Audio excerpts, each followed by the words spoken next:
Hello and welcome to It Means What It Means, the podcast in which a guy with some college and a day job has long-form conversations about biblical texts.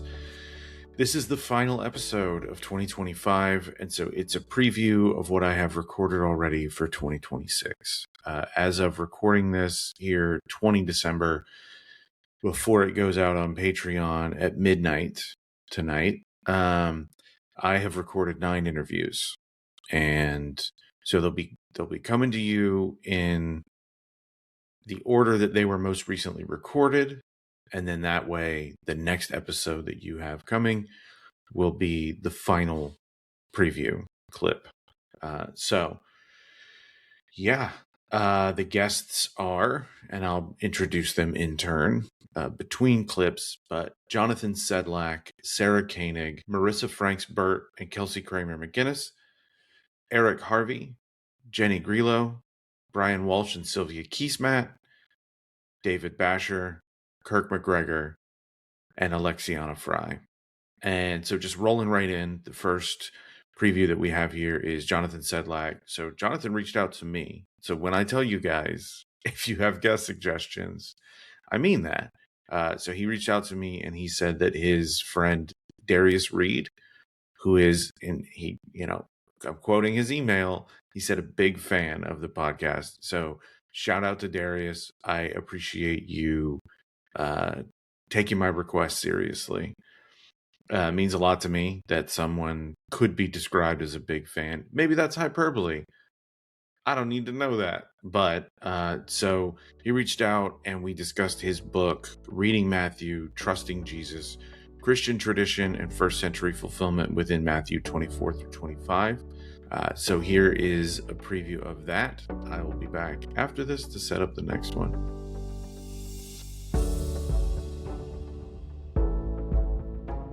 I feel like what I wrote in my book is, it will remain a challenge unless more people like Scott McKnight, Peter Leithart, and others,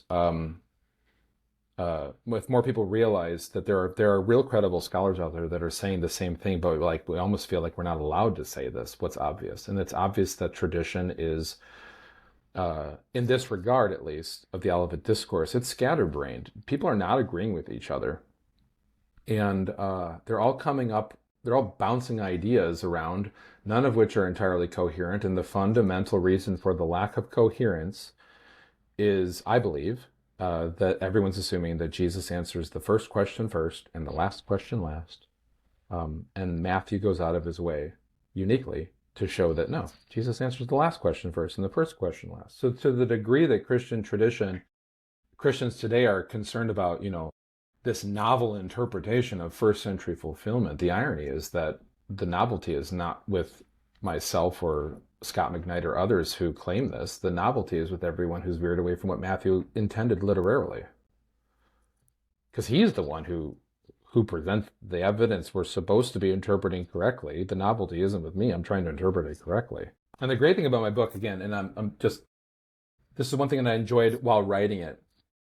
I wanted everyone to not know how I interpret every verse of the Olivet Discourse. I want the general public to know that my personal interpretations of how does this all fit in the first century? What does this verse mean? How are we supposed to interpret that? I don't care to divulge that, and I don't think the world really cares about my opinion about that.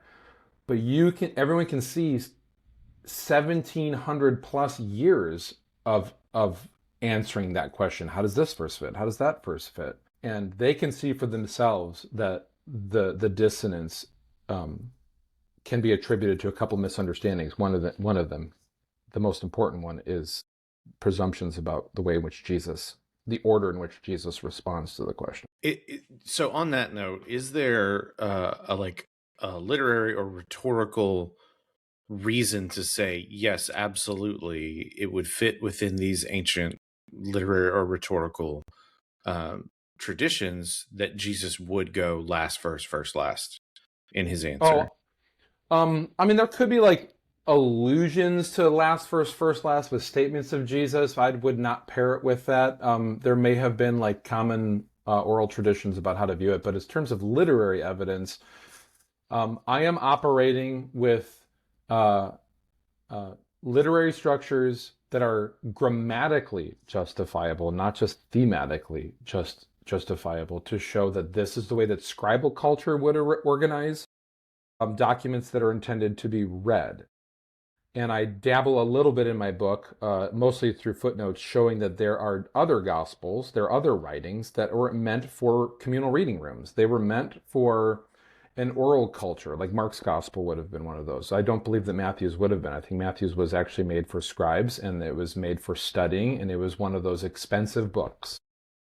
It was not one that was meant to leave the local community reading room, the local synagogue, the local anything. It was not meant to leave it. It was protected and preserved and used and closely examined by everyone who had a version of it.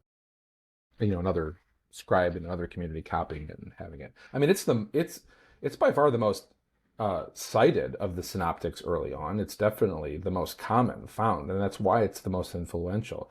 Scholars in the modern era can pontificate about everything being based upon Matthew or some Q source, or some Ur Marcus, all these different theories, which have actually a lot of interesting ideas in them. My personal opinion is we shouldn't throw all that stuff out. We should try to understand it. But even if we try to operate with those modern systems, it doesn't really affect the artifact that ends up in the local communities and what they study.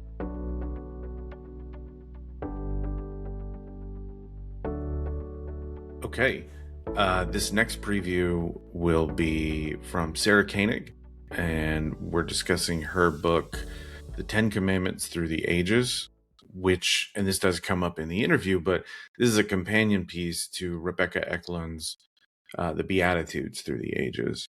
So they're a few years apart, but Erdman's decided that these were portions of biblical texts in both the Hebrew Bible and New Testament, respectively, that I think they wanted people to have some kind of an understanding of the reception history. So that's what this covers, is how between Jewish and Christian traditions throughout history, the 10 Commandments have been received. Okay. Here's Sarah Koenig.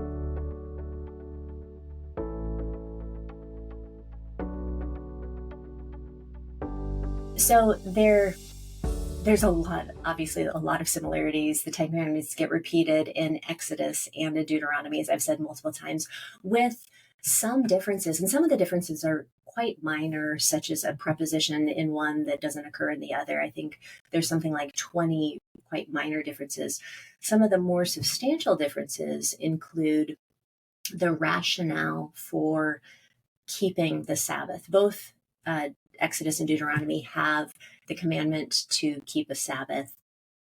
But according to Exodus, the reason why we keep a Sabbath goes back to the Genesis 1 story in creation, that God rested on the seventh day.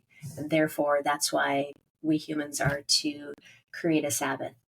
In Deuteronomy, when the Sabbath commandment is given, the rationale goes back to the Exodus, or before the Exodus, that the reminder is, you were slaves in Egypt and God brought you out of there, therefore keep a Sabbath. And so in the different, again, the commandment is the same, but the reason why, the motivation is different between Exodus and Deuteronomy. So that's the main substantial difference. Another difference has to do with the coveting commandment. In Deuteronomy, you have the addition of don't covet your neighbor's field. And many have thought that that's because the Israelites are about to enter into the promised land where they will own land. And so they want to include field as a specific thing not to covet, even though both covet commandments in Exodus and Deuteronomy have that catch-all, anything that belongs to your neighbor.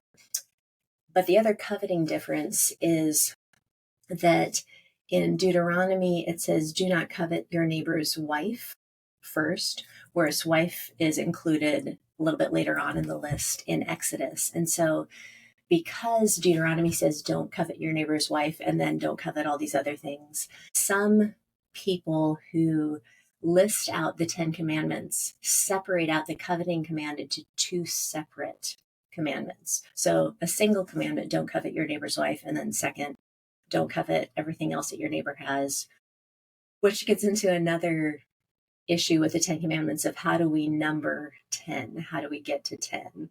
So the reason we have 10 commandments has to do with Exodus 34:28, and that's after the golden calf incidents, after Moses had broken the two tablets, the original two tablets, and then the covenant gets remade with God in Exodus 34, and Exodus 34:28 specifies that he wrote on the tablets the words of the commandments, the 10 words. So we get the number 10 from that verse in Exodus. So everyone refers to them as the 10 commandments, but not everyone agrees on which one is number 1, which one is number 7. For example, there's different ways of ordering. So kind of running on here. I don't know if you want to interrupt and ask the clarifying question. Nope. So again, everyone agrees that there are 10 based on that verse in Exodus 34:28. But the major differences have to do with which one is number 1 and the early ones and then the later ones. So in Judaism, their first commandment is something that Christians tend to treat as the prologue, which is the statement, I am the Lord your God who brought you out of the land of Egypt, period. So for Jews, that's word number 1. And then the second one would be no gods, no idols. And I find that really interesting because there's nothing explicitly commanded in that statement. I am the Lord your God who brought you out of the land of Egypt. And yet it's been explained as there's an implied commandment. Know that God exists. Know that God is your God. And then also remember what God has done for you. So there's no direct imperative in that statement. And yet there's an invitation there to know God, to be in a relationship with God, to remember what God has done. So again, in Judaism, that's the first word. The other place that there's disagreement between how you divide them has to do with the commandment about worshiping God and worshiping other gods. So is no gods, no idols a single combined commandment, or is it separated out into two distinct commandments? Different Christians have divided that differently throughout the ages. Some saying one commandment is don't have any other gods. And then the second commandment, don't make an idol, would be more in reference to prohibiting making any image of that one God that you're already worshiping. You're not worshiping any other gods. It's a separate command. And then don't make an idol or an image of that God. Or a lot of people combine those into a single commandment. No gods, no idols. Don't worship anything else besides God.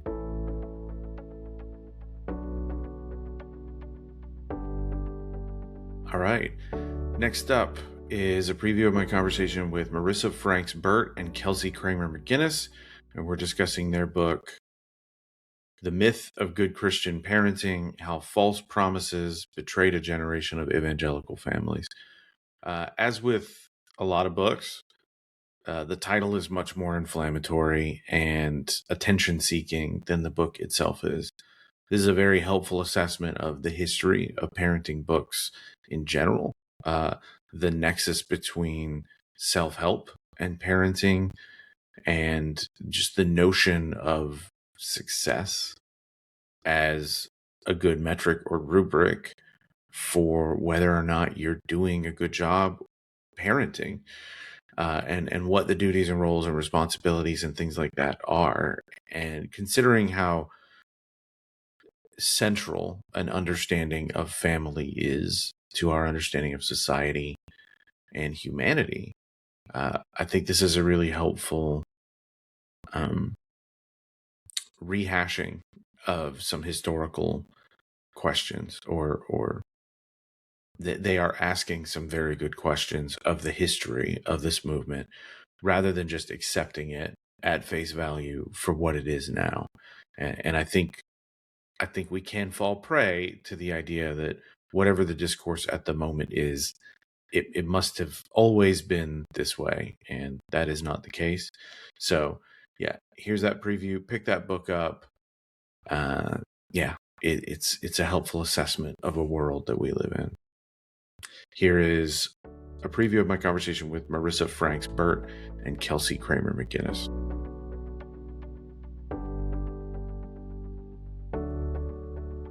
We're having conversations about parental rights, basically because of those three things: because of gender, because of putting children online and children's safety online, and education. These are all hot button issues. Education has been like the center point of this for a long time, like since the 80s, right?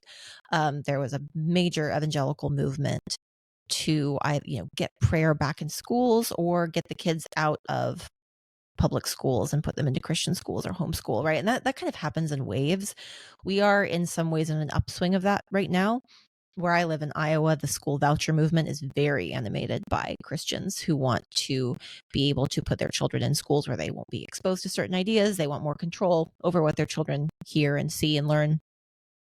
So I think, these are the arenas where conversations about parental rights play out. And evangelical critics of of people who talk about children's rights will often say, well, this is a symptom of this hyper individualized society, right? Like this is this atomized individualism that's telling children they can be whatever they want, that they don't have any duties to a community. They don't need to be connected to a community in any way.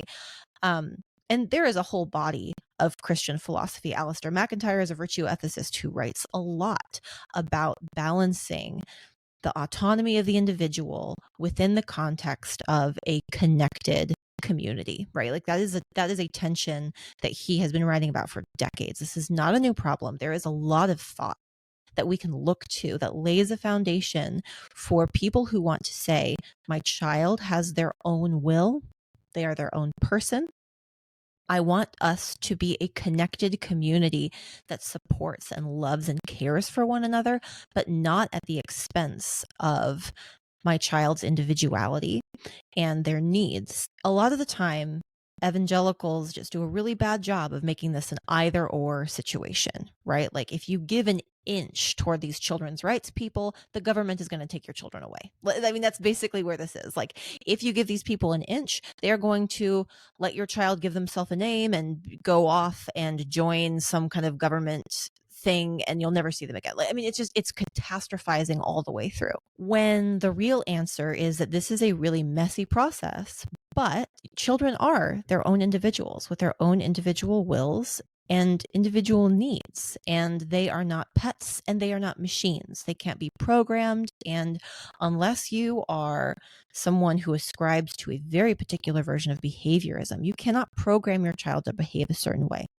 So we have to grapple with the dignity of children, with what we owe them, what we can expect from them ethically.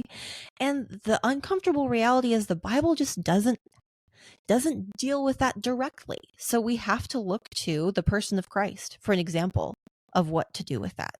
And when you look to the example of Christ, you see someone who valued children, right? Who says things like, you have revealed your kingdom to these, and I think that is uncomfortable, and it is messy, and it defies the formulaic thinking that people want from a Christian parenting book, and that there's not an easy answer there.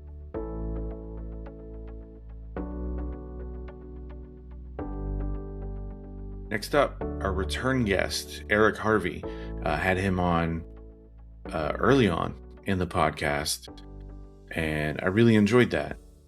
He reached out to me to let me know, hey, I have this new book.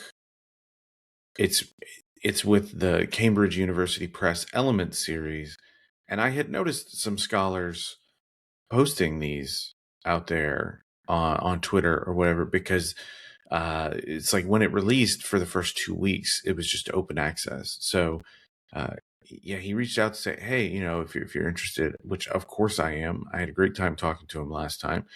But this one, it's 80 something pages, the book in total. And I went and looked, and without back matter, so any other resources or references or anything, at the end of the book, it's not even 70 pages. I think it's 67 pages, if memory serves me. Yeah, so the book is Reading Creation Myths Economically in Ancient Mesopotamia and Israel. And so this is one of those times that we're taking a modern concept in how we understand the world, so in this case, economics, and applying it to an ancient world where they conceptualize the world differently, which is not to say incorrectly, but in applying our whether it's techniques or methodologies or modalities, however you want to look at it, applying them to the ancient world to get a better understanding. So looking at the economics behind creation myths in Mesopotamia and ancient Israel, it is a helpful lens to see these things through. So, yeah, I won't spend all day talking about that. Here's a preview of my conversation with Eric Harvey, and I'll be back to set up the next one.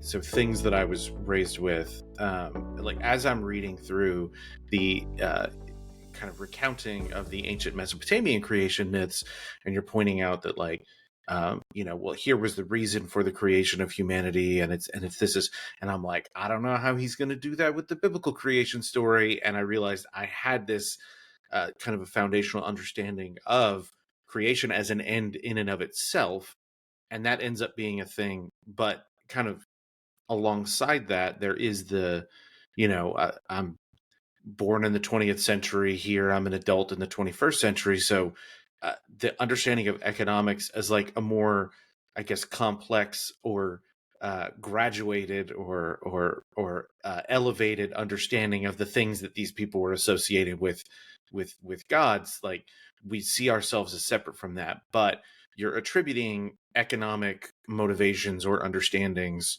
to these creation myths. Is that fair to say?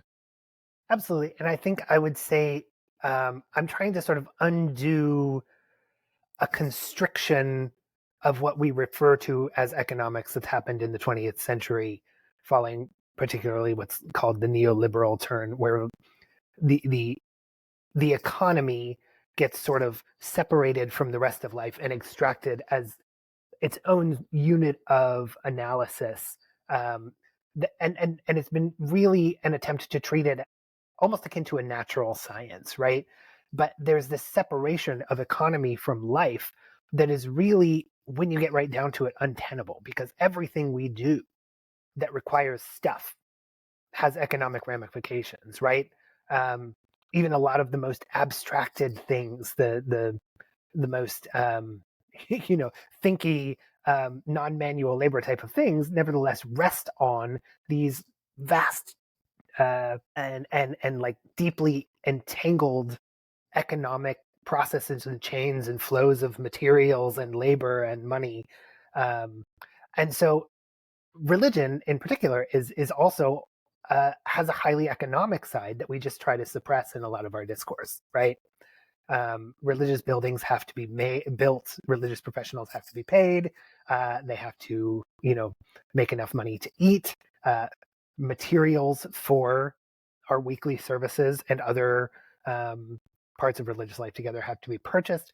Everything in religion has an economic component. And on the flip side, like economics, the way that we exchange goods, money, labor, exchange or compel or volunteer, etc. All of those things are economic, but they are also deeply, deeply conditioned by the realities of our social existence, right? They are so culturally inflected by the structure of our society, by the nature of relations between classes, between genders, between people groups, right? Like trading partners, etc. All of these things are all economic and social. So I really treat economics as a social science or component of anthropology rather than as a hard science, as you'll often have it taught in economics classrooms in universities today, right? Yeah. Yeah. So, would you mind walking us through the way you not to the level of detail, but through these creation myths, kind of building up to the biblical creation Yeah, story? I'll sketch out. I treat 3 creation myths in the book: Atrahasis, Enki and Ninmah, and Enuma Elish. And uh, really, Atrahasis is where I focus most of my attention because it's the most detailed example of this motif. And so, to make this clear, the ideology of divine service and the temple system and its relationship with the palace, as I said, that emerged in hazy prehistory via some processes we don't completely understand. So by the time these myths were written, the origins of that system, like it was just what probably seemed like a natural and eternal component of city life, and its origins were lost. So we have then the creation of mythological narratives to explain the origins of the system, right? As Russell McCutcheon says, the purpose of mythology is to create a mythic originary point that anchors what is presently existing in this mythic originary moment, right? And so what these myths do is give an explanation for the existing ritual economic system and political economic system that is anchored in creation itself.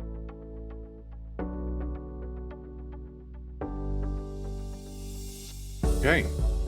This next preview is from my conversation with Jenny Grillo, and we discuss her article from the Journal of Biblical Literature on having a body, time, and divine embodiment.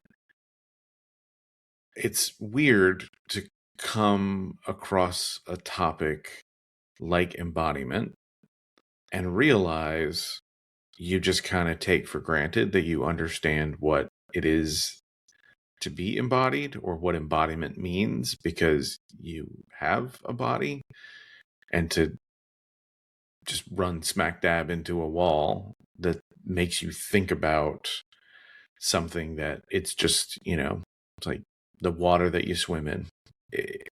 Thinking about the air that you breathe is not something that you do. You breathe it, you don't think it. But it is a helpful exercise to be exposed to a scholarly or academic approach to attempting to understand and unpack this topic. So here's a preview of my conversation with Jenny Grillo.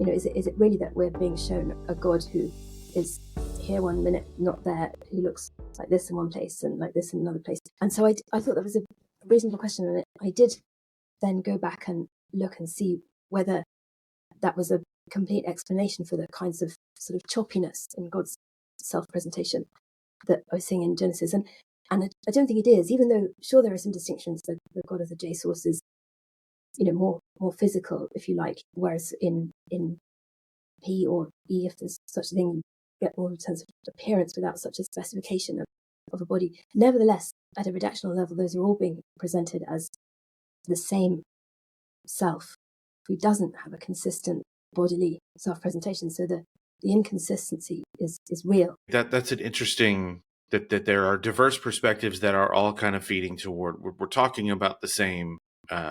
I guess being is tough because I'm still. I won't say confused, but I am still having trouble wrapping my head around. And I think I may have put something to this effect in the questions. I think I was operating under the impression that like consciousness is the most foundational aspect of being rather than embodiment. So I don't know if I'm taking the conversation backward and bringing that up. I will, maybe I wasn't trying to address what's the most foundational aspect of being, simply the question of, is God straightforwardly embodied? Does he have a body in Genesis? And I was just suggesting that it looks from the way that this you could also say a character in the narrative, this self, this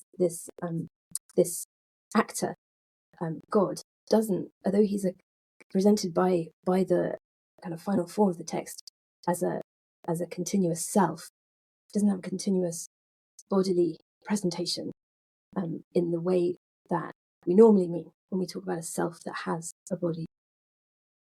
Yeah, sorry. Yeah, I don't mean to. I worry that it is a digression on my part. So there does seem to be some overlap for the people who are saying God has a body between or attempting to read Hebrew Bible as, I guess, largely continuous with the religious and theological understanding around the development of Hebrew Bible in the ancient Near East. And so I started wondering immediately, like, well, is there a lot of continuity?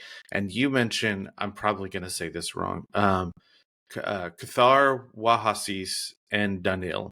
That Yeah. this is a narrative in an adjacent culture. Do you mind explaining what that is and how that relates to this article? Sure. And this is not my idea. So many scholars have compared this tale with Genesis 18, because you have the same sort of situation. You have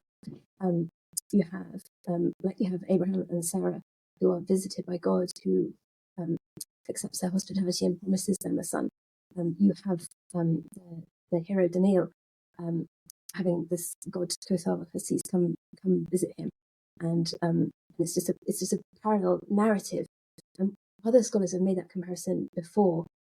What interested me about it was how differently the god in each case seems to occupy space and time. So in the Ugaritic narrative, you get a sort of perspective from the viewpoint of Daniel, of seeing the god come. He sort of approaches from across the fields, and he looks up and sees him coming, sees him walking, and kind of walking a long way, big steps, divine, whatever. But he's still walking through time, and he's got to get there. And then when he's eaten and drunk with Daniel and his wife, and given them gifts and gone away again, he gets up and goes home. And the text says that he leaves for his tent, his dwelling. Whereas in Genesis 18, Abraham looks up, and there is God. He's there. He didn't come. He's just suddenly there. And then at the end, there isn't that same. He went off to his place, even though Abraham, goes off to his goes between places in the narrative. And I mentioned a couple other sort of type scenes in Genesis where there are encounters between people at wells. It's a sort of stereotype almost, but you always get the coming and going and the time it takes for people to pass through the landscape. That just doesn't happen with God in Genesis. So that would be a little contrast with the presentation of a God in a cognate culture. I'm not at all though saying that this is an absolute contrast. And there's a diversity of ideas in the cultures around the Bible as well about the extent to which gods have bodies like humans. And it wouldn't be surprising if there was a shared understanding that the God isn't embodied in quite the same way as we are.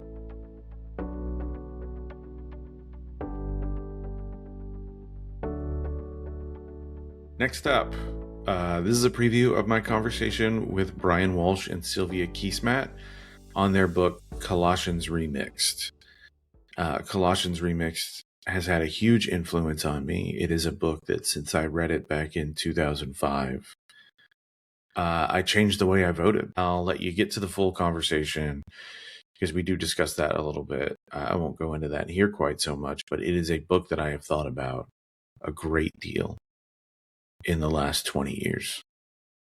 I set it down one day and just thought, I can't vote the way I vote anymore.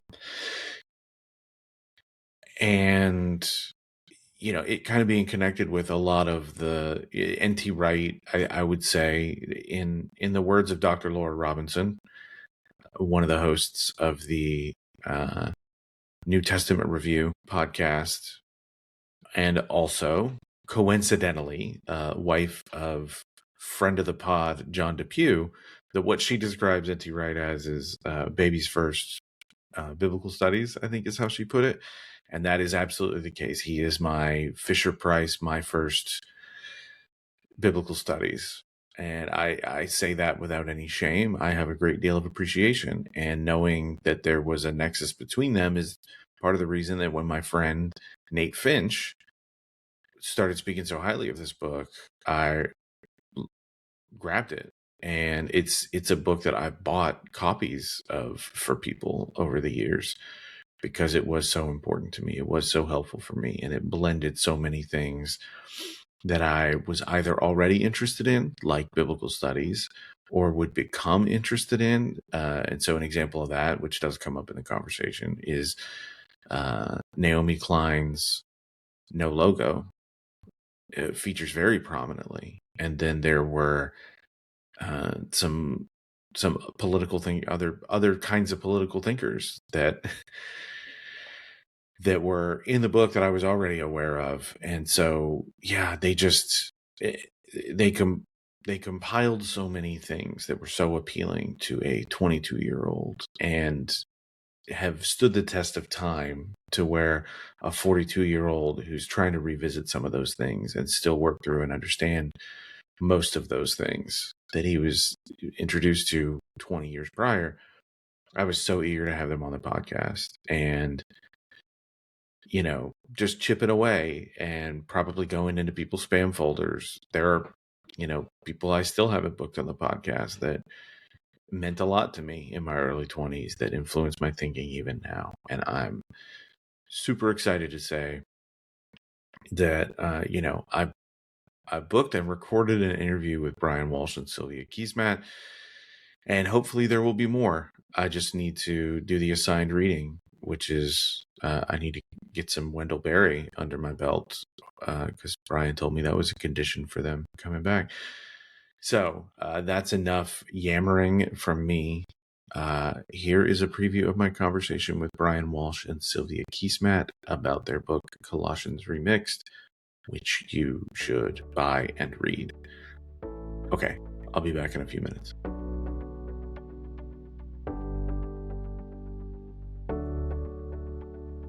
I think that the language of inevitability is really interesting language because you have again and again in the biblical story places where you're at a point in the story where an outcome seems inevitable, right? So Abraham and Sarah, they have this promise, yes, but they can't have children and they're both near 100. It seems inevitable that it's not going to happen. And yet God brings new life and new possibility. And where do we see that nation that's promised to them? We see it first in the Exodus, where they are slaves, and it seems inevitable that this is the end of the story. I mean, Egypt's not going to let their slaves go. No culture ever wants to let their slaves go en masse as a people. And yet God intervenes, and the inevitability of that ending isn't carried forward, right? The exile, it seems inevitable that this is the destruction of a people, and yet a remnant returns. Jesus dies. It seems like that's the end of the story, right? And then resurrection happens. And so what we have again in the biblical story, and I think that's what we face now too, in terms of climate destruction, this world spiraling inevitably into more violence, is we worship a God, and our life is rooted in a story in which resurrection is always possible. And you're right, love is the word for what lies behind everything that God wills for the world, for that resurrection and redemption. It grows and is nourished by God's love for us and for creation and for all creatures. And so as we think about our own context, and I think this is what Paul was saying to the Colossians too, when he talked about, a hope in heaven, this hope that's above what we can see with normal sight, is that in the face of inevitability, the language of inevitability, which is the language of empire actually, is that there is always possibility. The biblical story is always saying that God makes possible the impossible. And if we are truly going to live into that story, we need to live as if that future hope that the biblical text sets before us of a new heaven and a new earth, of all things reconciled in Jesus, we need to live as if that's actually the reality. And we are living into that reality, even though it doesn't seem like we have no idea how it could be possible. So that there's a line there. There's a famous, in my life, Sylvia Keysmat line that got hidden in what you just said. And the line is, inevitability is the discourse of empire. Inevitability is the discourse of empire. Empire always wants you to think that it's inevitable. Resistance is futile. That this is simply where history is going and it cannot be countered, right? And the gospel is the discourse of gospel is resurrection and promise and opening. The gospel opens up life to God's intentions, opens up life to shalom, opens up life to justice in the face of what seems to be inevitable. So inevitability is the discourse of empire.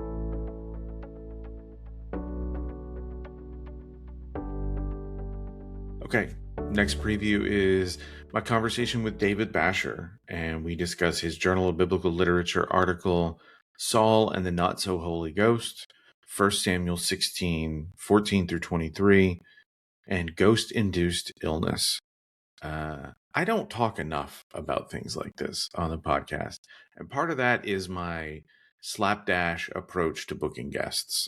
It's not as well-formed a process as I would like, in that there is very little process to it. Aside from reaching out to everyone in each new volume, I guess, of the Journal of Biblical Literature, it's a lot of me just kind of scrolling through social media, seeing that something has been or will be published, and then commenting, hey, I'd love to have you on the podcast. Other than that, yeah, I don't really have a system, and I need to work toward that because, look, questions of embodiment, questions of what the substance of material reality is, these are things that I want to talk about. And so getting an understanding of what ancient people thought about ghosts and ghost-induced illness was fun. It's interesting, and I need to do a better job of locking in on covering these things. So, okay. Yeah, I will leave it at that and say, here's a preview of my conversation with David Basher.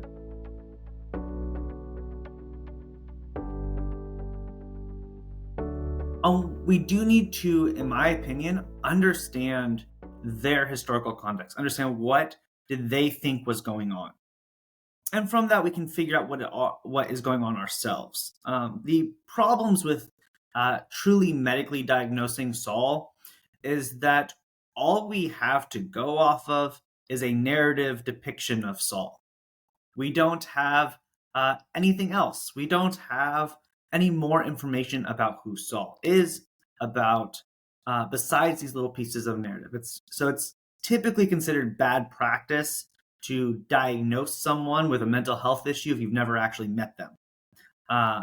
And so part of the problems with some of these modern attempts to diagnose Saul is with the fact that we don't really have the real Saul. We have a presentation of Saul in the book of Samuel that has been edited, that has been compiled over hundreds of years. So we can't accurately diagnose Saul. The most we can say is, what did they think was going on? And sure, we could throw out a bunch of modern medical terms to describe it, and maybe we'd have it right, but there's no way of knowing. And so our best bet here is simply to look at what did the people who wrote this text think was happening. So not knowing necessarily too much about the interpreters who would label Saul as bipolar, it does seem to be in line with a certain approach to biblical texts that considers them as like discrete or immediate representations of historiography in the way that we know it now, like a journalistic representation of the events that they describe. And maybe that's not the way that some of the interpreters you're thinking of, but that's where my mind goes. Does that make sense?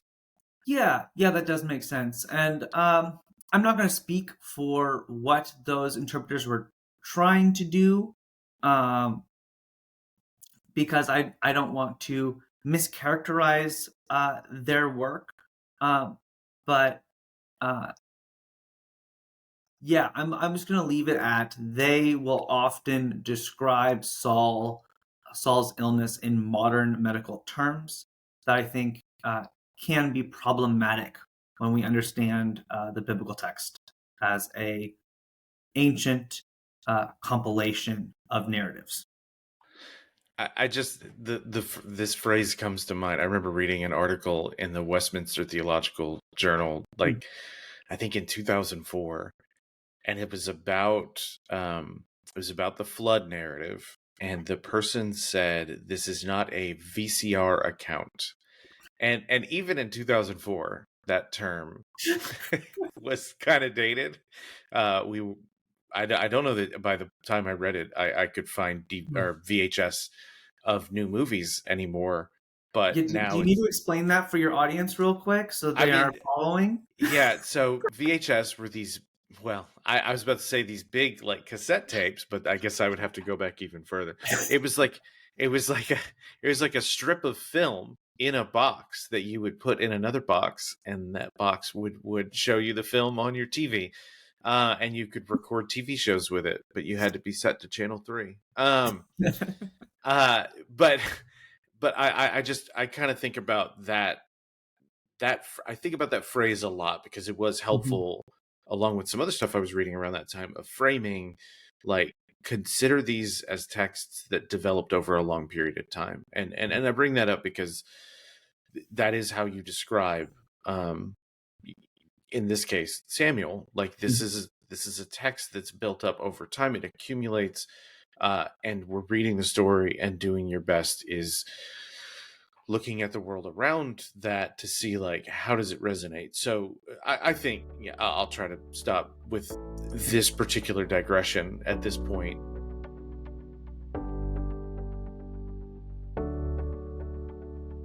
Okay, here we are. We're at the penultimate preview, and this one is with Kirk McGregor. This is also from the Journal of Biblical Literature, and the article is The Pro-Choice Biblical Ethics of American Evangelical Scholars Before the Religious Right. And yeah, that's, much like the myth of good Christian parenting, it's an inflammatory title. And this is a chronicle of the history and substance of a thing that happened in 1968.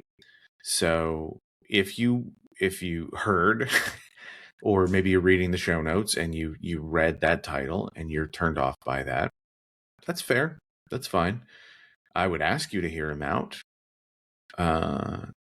Yeah, it doesn't have to match up with your point of view to still be someone, reasonably and professionally assessing a thing that happened. So I enjoyed my conversation with him. It, not being necessarily an attempt to exegete a passage in its entirety, in the roughly 20 pages that an article lasts. He's more looking at how were these evangelical scholars and biblical experts, how were they looking at the biblical text at that time? And we do discuss the change that happened since that 1968 symposium. So it's a history that we would all do well to learn more about, regardless of our individual opinions on the issue of human reproduction. So yeah, here's a preview of my conversation with Kirk McGregor, and I will be back to set up the last clip in a few minutes.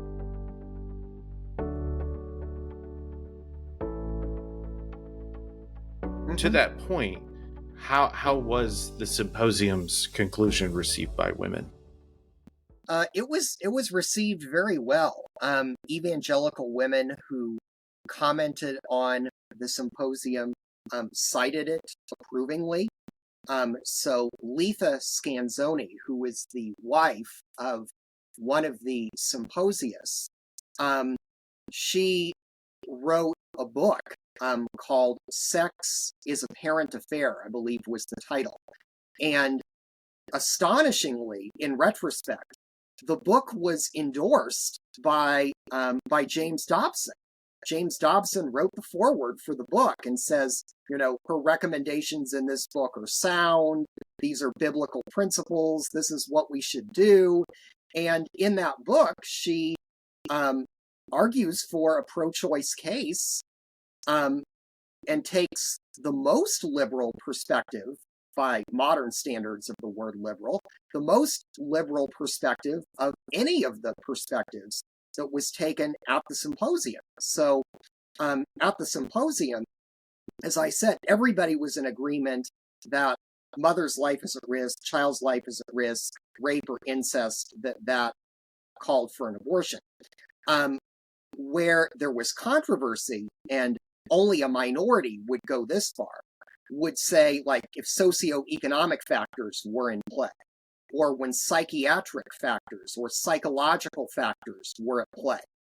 And there were some, like 4 of the evangelical scholars, who cited the position of the believer's freedom, which you find in, for example, Romans chapter 14, in the book of Galatians, where the book of 1 Corinthians, where the believer is said to have freedom on disputed issues. And on disputed issues, people aren't to judge others. People are to let others hold whatever view is in their conscience before God.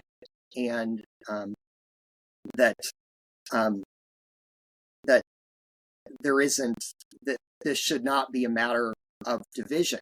And so there were 4 who said, yes, really there should be almost no restrictions on abortion, or at least abortion could well be considered for things like psychiatric reasons or psychological reasons or for socioeconomic reasons. And that was the position that Letha Scanzoni actually takes in that book, and which Dobson endorses. Amazingly, it's like, this is the same guy who, 4 years after approximately, would go on to found Focus on the Family. It's pretty unbelievable.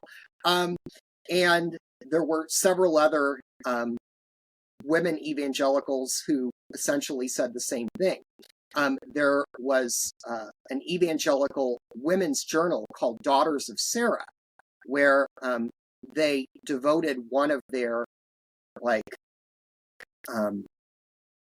reader response type sessions to the issue of abortion. And there were several women who praised the book, the book of the collected papers of the symposium, the 500 and whatever page book it is. And yeah, it was well received all around by evangelical women at the time. And it really wasn't until the scare strategy by Schaeffer and Koop that evangelicals began to think, abortion, that's linked to secular humanism, that's linked to godlessness, that's linked to depriving human beings of their basic rights, all of that. And then it's almost like, well, we need a biblical case to substantiate that. And then it's like, let's sort of scavenge through what's already out there to see if we can't find a biblical case. And so this biblical case was first become widespread. So there's one web article which talks about this by describing this as the biblical view that's younger than the Happy Meal. Because the Happy Meal is actually older than the widespread nature of this biblical case against abortion. That wow, I did. How old is the Happy Meal?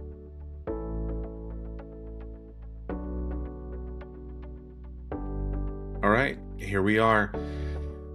Last preview, and you'll be able to hear this very soon. I'm super excited for Alexiana Fry to kick off 2026 as the first episode, because I think she's absolutely wonderful. If you don't follow her on TikTok or Instagram, she puts up some really good material as a biblical scholar, and interesting little book reviews and explainers and all kinds of things. I really enjoy seeing what she puts out there. And I will tell you this, just not having a large social media following just yet, I see who gives me feedback and who's liking things, and she is, for sure on TikTok. She's in there all the time, and it really warms my heart to see that this person, I had on early in the podcast, paying attention and being kind enough and thoughtful enough to throw some love my way and throw some love the way of the podcast. So I really appreciate her coming back on. She has a book coming out in March, so I will have her back on as soon as I can have her back on. I'm not even worried about crowding the episodes too closely together for her. But this episode in particular, we're discussing her Journal of Biblical Literature article. I went pretty hard. I got quite a few JBL yeses, and I believe these are all in the same issue, drop, volume. I don't know. But it's Don't Feel It, Don't Heal It, Ezekiel 24, 15 through 27, and Divine Dissociation. So much like with Eric Harvey, she's taking concepts and approaches that academics in contemporary world use to understand humanity and human life, and she is applying those to an ancient text. And it's helpful. It's helpful not just in understanding the biblical text, but I will tell you, it's helpful for me to understand me, because I was aware on some level intellectually of what dissociation was, and had not internalized it, and until I saw it connected with something that I could understand, and that is this narrative here of Ezekiel losing his wife and being told not to mourn, and that being a prophetic message for Israel, that they should also not grieve for, a scaled up, equally devastating thing for a people to go through. So since this is the final preview, I will do, my normal pitch of, if you're listening out there and you like these previews and you plan on coming back to the podcast to hear any or all of them, please subscribe or follow, whatever your platform of choice calls it, so that you'll get that automatically. Those downloads mean a lot to me. And recommend it to friends. And you can do that by following and supporting and, liking and sharing things on social media. Everything from Instagram, Twitter, TikTok, YouTube, Threads, Spoutable. I feel like I might be the only person I hear talk about Spoutable, and that's okay. I'm trying to cover all my bases. But, any of those you could follow. They're in the show notes here. Yeah, that means that'd be a big deal. And look, if you want to be like Jonathan Sedlak's friend, Darius Reed, and either reach out directly or reach out to the person you would like to have on and say, like, hey, this is a guest who's worth having, or hey, to, if you know someone, hey, you are a guest worth having on this podcast. Probably the best way to reach out to me directly is itmeanswhatitmeans@gmail.com. That's all one word. itmeanswhatitmeans@gmail.com.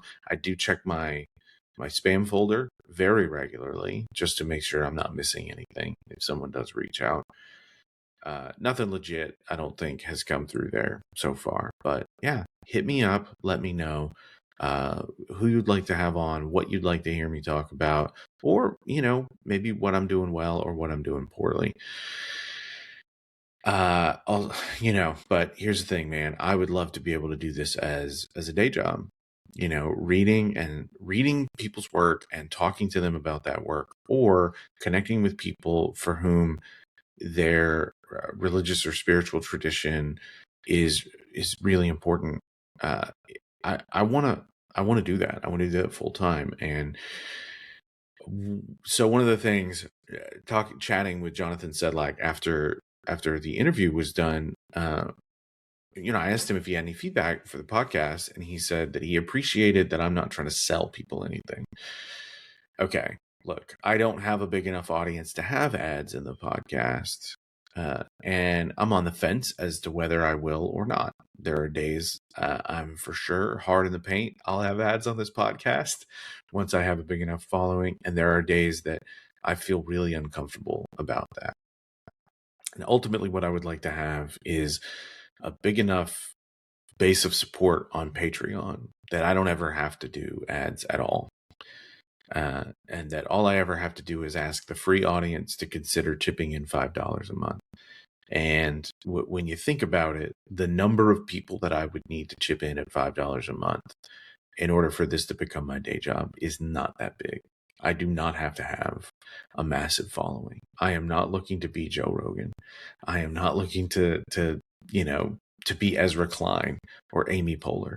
And nor do I think I ever will be. And I could be absolutely fine with that if what I get to do is read articles and books and have interviews with people who have worked really hard to research and understand something, or are part of a tradition that is the center of their understanding of the world, and that I can learn more about their work, their life, their tradition.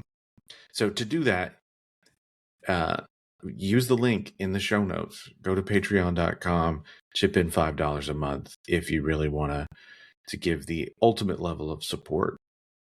That said, I appreciate any of those, we'll call them tiers, that you could, whether it's simply listening and getting downloads to come in for free as they show up once a week, or following on social media, engaging on social media, reaching out to me individually through email. But definitely the more people I see sign up for $5 a month, the closer I will get to the goal of being able to pay my bills and do this thing this is really exciting for me, that I get to talk to people about things that are important to them, and I get to learn more. So have a happy new year. I hope your 2026 is great. And without further ado, here is the final preview of 2026. I'll be back next year.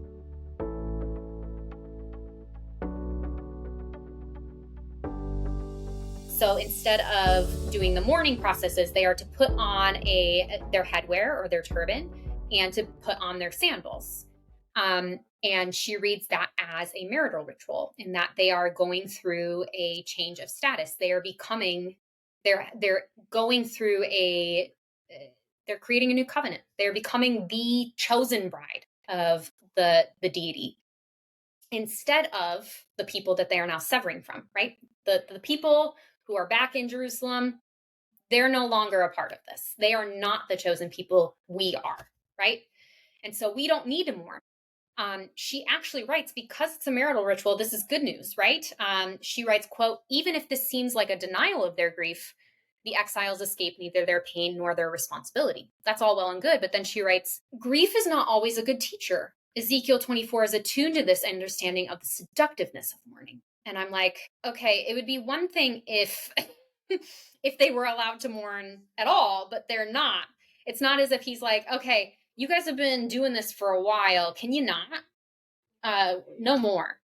Your wife just died, and your family members and the temple is all going to get destroyed. Don't cry at all. Don't worry. I got this. We're going to get married. It's a little spiritual bypassy. Yeah, that didn't, I don't know, it didn't seem to mesh with, like a more positive reading didn't really seem to mesh with when I actually read the passage. Mm-mm. And that's where one of the things I knew I threw in there was the phrase "pine away in your iniquities," and that's from the Yeah. NRSV UE that I was reading. Yep.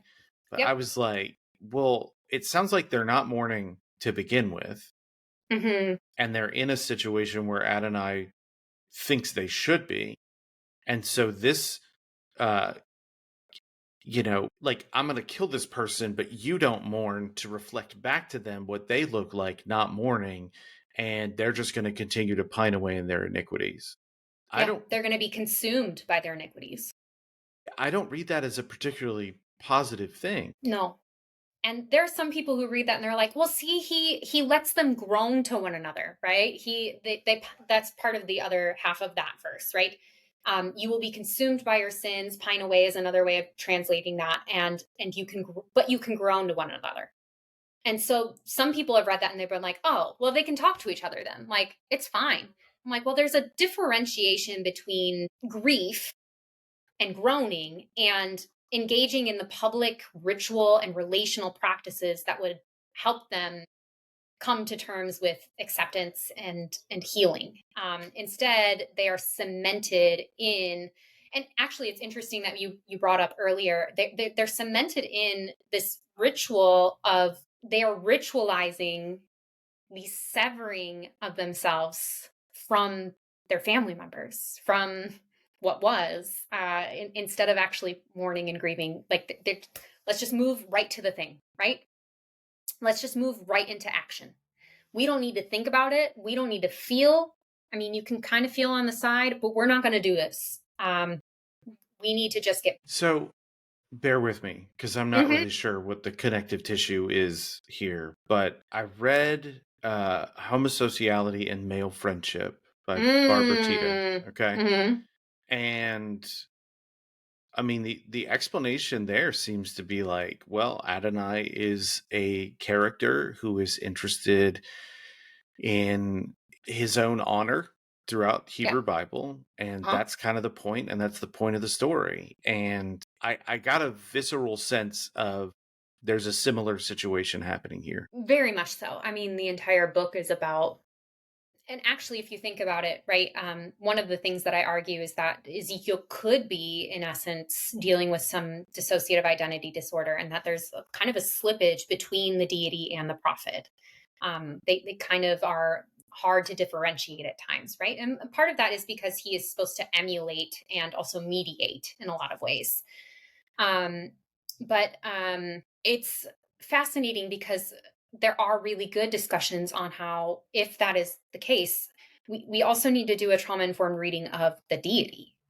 He's very much experiencing shame